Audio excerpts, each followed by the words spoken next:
Hi folks, welcome back to the channel. Today's no rainy day outside, so I figured we would do a little tabletop video today. What we're going to be doing is changing the hammer in my Ruger Blackhawk. One of my subscribers here on YouTube, Caleb Watson, sent me this here Super Blackhawk hammer. I appreciate you, Caleb, very much. So what I figured I'd do, I don't know, I'm going to try not to run this video too long, and I don't know what all YouTube will allow as far as showing how to change parts or whatever. So we'll go through this best we can. If I have to edit some stuff or skip around to appease YouTube for that, that's what we'll do. First thing I always like to do when changing parts that I learned a long time ago is use the correct screwdriver. And that's something I want to put emphasis on because there's a lot of people who's reached out to me who's getting into working on their own stuff. And I've had people message me on Instagram, say, hey, what tools do I need? First thing I would do is get a good set of screwdriver bits. The brown nail magnet tip are my favorite. And this particular one, the 455-0, fits these Ruger screws perfect. So what we'll do is we will take, want to make sure that we are unloaded. And since I'm using a Power Custom base pin, it has a set screw in it that locks it in place. So we'll loosen it up with the supplied wrench that it came with. There, it's got that out. Now, next thing, let's take this. Y'all bear with me because it's been a few minutes since I take one apart, and every time I take one of these apart, I have to look and make sure I got everything in the order and way it needs to come apart. Take our grip panels off. And then what I like to do, you got to take the pressure off the hammer spring. You push this, do that like that, because if you try to back the hammer with the cylinder down, your transfer bar hits the firing pin and let it back. So if you got it apart, you either got to put your base pin in or tilt the gun back to back the hammer. And there's a hole right here in your hammer spring. I always just stick this Allen wrench in it. You let your hammer off. That takes the pressure off that. And then so jiggle that. Sometimes it's a little bit of a pain. Get that jiggled out of there. And get it over here where I can work on it.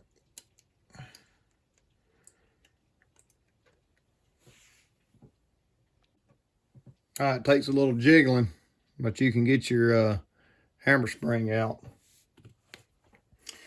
It's probably better in a vise, but my shop is a wreck, and so I'm not gonna take that apart out there. Now, you take these screws out.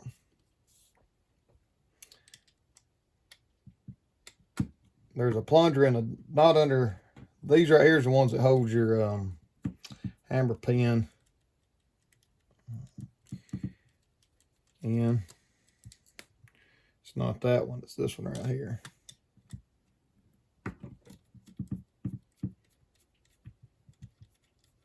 Like I say, I'm trying not to run this too long, so if it edits around and I don't show everything, you'll know what's going on. Behind these screws, you're ready to take the grip frame off. There's a spring for your cylinder pawl. And behind the grip frame once it starts sliding off.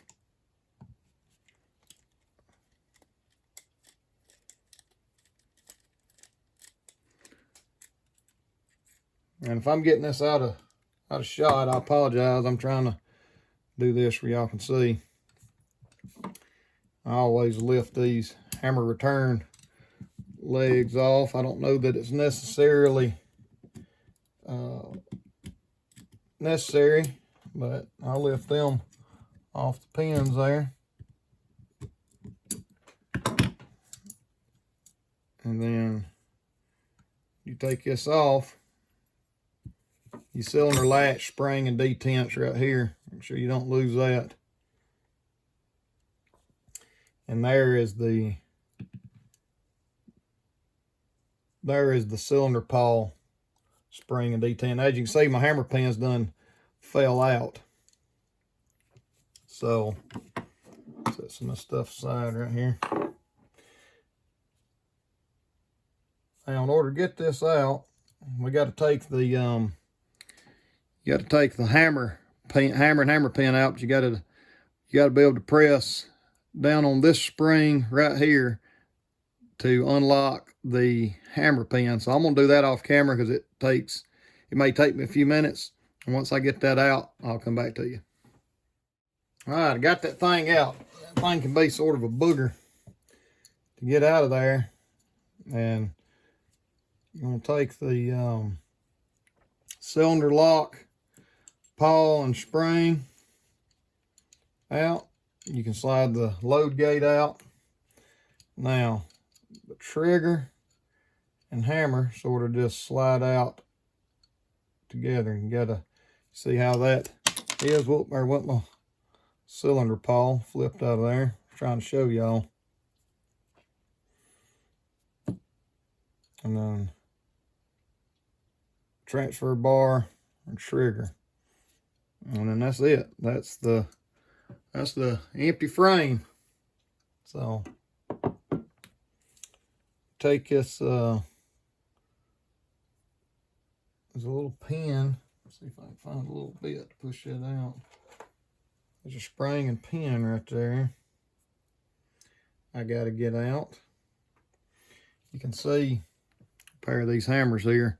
I may have to take that pin out off camera right there to get all that out. But if you want to overlay these right here, you can see there's a slight difference in the shape of the hammer, of the width of the hammer. So it is a drop-in replacement. You can see both of these.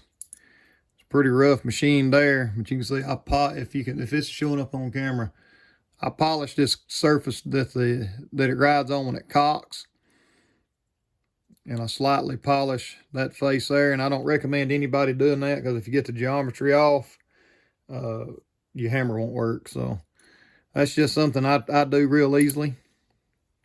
Myself personally helped on when I done the action job. But these hammers, this hammer came just like this one. It's got really sharp edges on it, pretty kind of unrefined. So that's the factory wants sort of a brushed look. I took and broke all these hard edges on this hammer that I got from Caleb, and I polished it with some 2000 grit sandpaper to help improve the looks. So I'm gonna get this pin stuff out and get this spring plunger swapped over to this hammer, and we'll see if we can get it back together. All right, and I got that swapped over, and here's a little tip. If y'all got little drill bits, save them, because they make perfect push pins. That's exactly the same size hole as that. So you can always use a broke drill bit to push pins out with. And if you got to do a little hammering, I got this little brass hammer that I made years ago when I was in machine school. It can work on that. So, all right, let's see if we can get this thing jigged back up. So this goes like that right there. You got to have your pawl on this side, like that. And then you hammer your transfer bar. Stuff kind of has to fit together like a puzzle. It's sort of aggravating sometimes to snake all this stuff down in there. But that's how it just drops right back in like that once you get it in there. So I got to fight this spring and cylinder lock back in there. So I'm gonna do all that off camera, and once I get all that back together, I'll be back with you in just a minute. All right, and there we have it. Got the load gate back in. So this spring right here that works with your cylinder pawl, holds your trigger pin in. It also puts spring tension on your load gate right there. Whoop, look at there. That's why you always double check. See, that just jumped out of that from under there. So let me see if I can get this put back in. It's sort of hard to do on camera because, like I said, it'd be nice if I had a vise to do all this in. I've got a regular old bench vise in my shop, but I'm trying to gear up to getting some more tooling and stuff to work with for around all this stuff I've been doing and showing. Didn't quite have it in there. All right, there's my trigger. Got it in there. My hammer pan, till you get that screw back in on the grip frame, it just floats in there and it'll fall out very easy. That's what that noise was. So let's see. Get that put back in there like that. There. It has to be, see, that ain't got the spring on it, so it's just flopping. But that right there is part of your that mechanism there. So now that I got this all back together, let's put our spring and detent back in for the cylinder pawl. And see if we can get our grip frame back started on here. I'll try to do this for y'all in live action. It's sort of a, because you got to get this spring lined up. You got to get the the trigger spring, excuse me, lined up for it all to slide in. And you also got to get in there without mashing the pawl spring and detent. So let's see if I can get this jigged up right here and in place where it needs to be. I think I got it right there.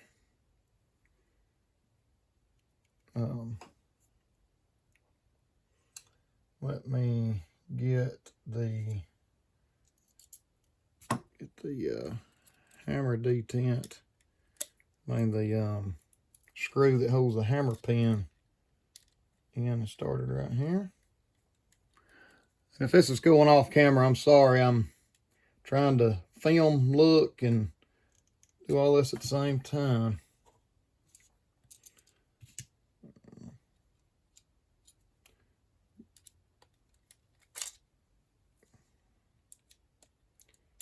This right here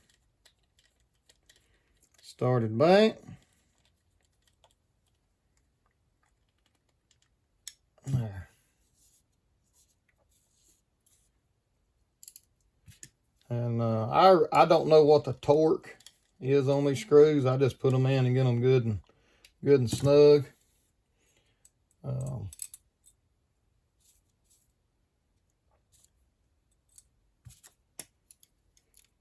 once you get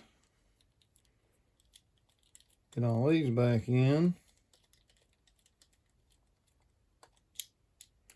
and just run down real good.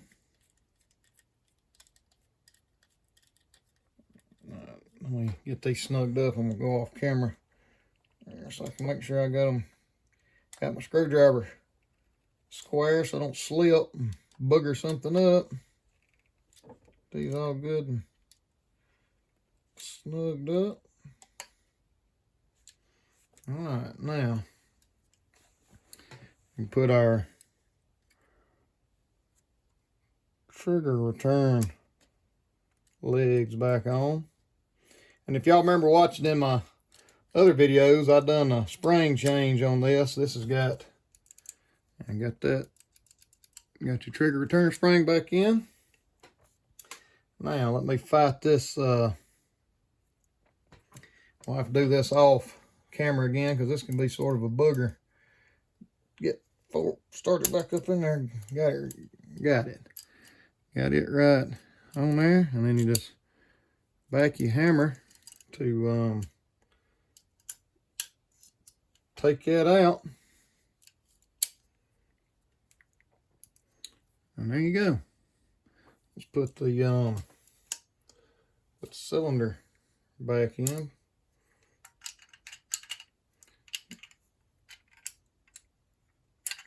Get it lined up where my base pin will go back in there, and put my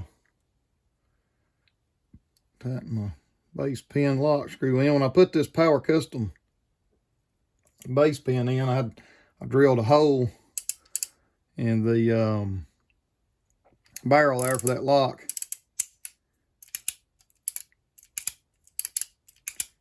Seems like everything functions. See what the trigger pull is. Got my lineman gauge here. And I know you're supposed to mount this in a vise to accurately check it, but again, we're at this table. If you recall from our prior video, trigger pull on this thing was roughly right at 3 pounds, like 2 pounds, 14 ounces, somewhere along in there. And we are with this trigger, with this hammer. I don't know if y'all can see that. I can't tell if my camera's focusing. That's showing up right at 2.5 pounds. So let's try it. Let's do it one more time.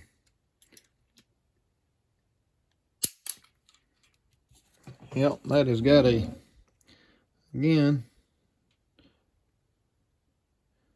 y'all can see that, 2.5 pounds. So it actually, I guess the surfaces of that, of the Super Blackhawk hammer to the standard hammer, give me just a few ounces lighter trigger pull. There's what it looks like from the top. A wider pawl. Chauncey Westerner, good friend of mine. He's not real fond. I don't say he hates the super hammers. They're not his favorite. He's a Bisley man, and I understand the Bisleys are gorgeous hammers. But I'm not opposed to the Super Blackhawk Style personally. Sorry, I'm drifting off camera here. I'm just trying to get these grips put back on. But he and I talked about it, and he's sort of like I was. The hammers seemed very unfinished. They wasn't very refined. And there we have it. Got the Super Blackhawk hammer, and honestly, I like it. It feels so far, just holding it. It's got that little bit lower sweep to it, and you got that wider purchase to back the hammer. I like it, and I think polishing it and breaking the edges gives it a more finished look. So there y'all have it. I'm glad y'all sat down with me on this rainy day to swap out the hammers. This has been a good experience. I've taken this thing apart several times, and I figured I would try to go through it with y'all. Special thanks to Caleb Watson for sending me that. Caleb, I appreciate you, buddy. I really like the looks of this. I think I'm gonna like how it feels. I already can tell you I like the extra purchase on it. So I appreciate you sending that to me. If y'all are over on Instagram, check me out over there. I'm all the time posting this stuff behind the scenes, still pictures, and having discussions on there.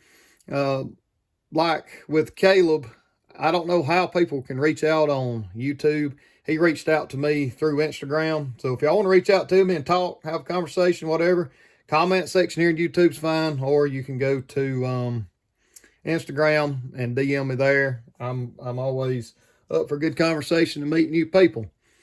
As always, I appreciate y'all. Remember, keep learning, happy shooting, and we'll catch you around next time. Appreciate you.